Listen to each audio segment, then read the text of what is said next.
అదే RTV app వార్తల్ని క్షణాల్లో చదివే అవకాశం ఉంటుంది. ఒక న్యూస్ పేపర్, ఒక టెలివిజన్ ఛానల్ మీ చేతుల్లో ఎప్పుడూ ఉంటాయి. ఈ కొనపల్లి విలేజ్లో ఈ శ్రీనివాస్ అనే వ్యక్తి ఒక 2 days బ్యాక్ వాళ్ళ పాలి వాళ్ళు అంటే వాళ్ళ చిన్నాన్న కొడుకులు గోపాల్ వాళ్ళు వాళ్ళ పొలంలో చెట్లు కొట్టారని చెప్పేసి మనకు సమాచారం ఇవ్వడం జరిగింది. దానిపైన మేము వెరిఫై చేసినాం. వెరిఫై చేస్తామంటే అది ఇద్దరి మధ్యన గెట్టు మధ్యన ఉన్నాయి చెట్లు. ఆ చెట్లు వాళ్ళేమో మాకున్నాయి సార్ అని వాళ్ళు అంటారు.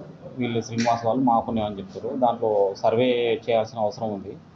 సర్వే చేస్తే తప్ప దాన్ని డిసైడ్ చేయలేము ఎవరి చెట్లు అని. సర్వేకు వాళ్ళు రీసెంట్గా సర్వే కూడా అప్రోచ్ అయ్యారు. ఆ సర్వే రిజల్ట్స్ ఏదైతే దాన్ని బట్టి చట్ట ప్రకారం మేము యాక్షన్ తీసుకుంటాం. ఈ ఫారెస్ట్ వాళ్ళు కూడా సమాచారం ఇవ్వడం జరిగింది. వాళ్ళు కూడా దానిపైన విచారించి చర్యలు తీసుకుంటామని చెప్పేసి తెలియజేయడం జరిగింది. ఆరేపల్లి గ్రామ శివారులో మాకు పొలం ఉంది. ఆ పొలంలో వేప చెట్లు ఉన్నాయి. వాటిని మా దాయాదులు అక్రమంగా కొట్టేసిండ్రు. దౌర్జన్యంతో వాళ్ళకు తెలిపినప్పటికీ కూడా వాళ్ళు దాన్ని విస్మరించి డబ్బున్న అహంకారంతో వాళ్ళు దాన్ని విస్మరించి ఎంత చెప్పినా వినకుండా వాళ్ళ మదర్కు చెప్పినాం, వాళ్ళ పాలేరుకు చెప్పినాం.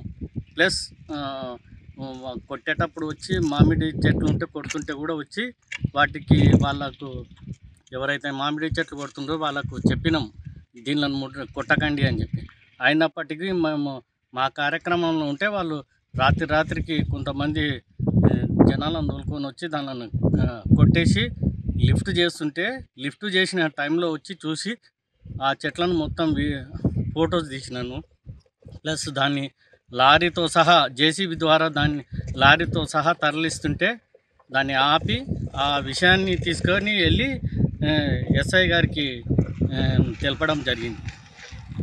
తెలిపిన తర్వాత ఎస్ఐ గారు వాళ్ళని అడిగితే మేము లేం సార్, ఇక్కడ మా జీతగాళ్ళు వాళ్ళు కొట్టిండ్రు, మాకు తెలియదని తెలియపరిచిండ్రు వాళ్ళు.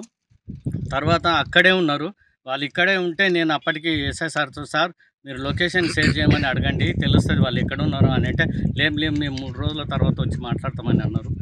తర్వాత ఎస్ఐ సార్ దీన్ని ఏందో పంచనామా చేసుకున్నామంటే లేదు మేము వచ్చినాక పంచనామా చేయండి, అంతవరకు చేయొద్దు అని ఎస్ఐ సార్ను కోరడం జరిగింది. నేను కూడా లేదు ఇప్పుడే రాండి వచ్చి చూడండి అని చెప్పినాను. తర్వాత ఏదైతే లారీ ఉంది ఆ లారీని బంద్ చేయండి, ఆ లారీని పోనీయకుండా దాన్ని లిఫ్ట్ చేసే కలపను ఆపండి అని చెప్పి కోరడం జరిగింది. కోరితే హెడ్ కానిస్టేబుల్ సారు వారికి లారీ ఓనర్కు చెప్పడం జరిగింది. ఆయన రాత్రికి దాన్ని లిఫ్ట్ చేసుకొని కలపను తీసుకొని పోవడం జరిగింది. బ్యాలెన్స్ కలప ఉంటే దాన్ని కూడా మొన్న అక్రమంగా తరలిస్తుంటే దాన్ని కూడా డీసీఎంలోకి ఎక్కించిన దాన్ని నేను ఖండించి దాన్ని ఇక్కడ వచ్చి ఆపి దాన్ని ఫారెస్ట్ డిపార్ట్మెంట్ వాళ్ళకు కూడా చేయడం జరిగింది.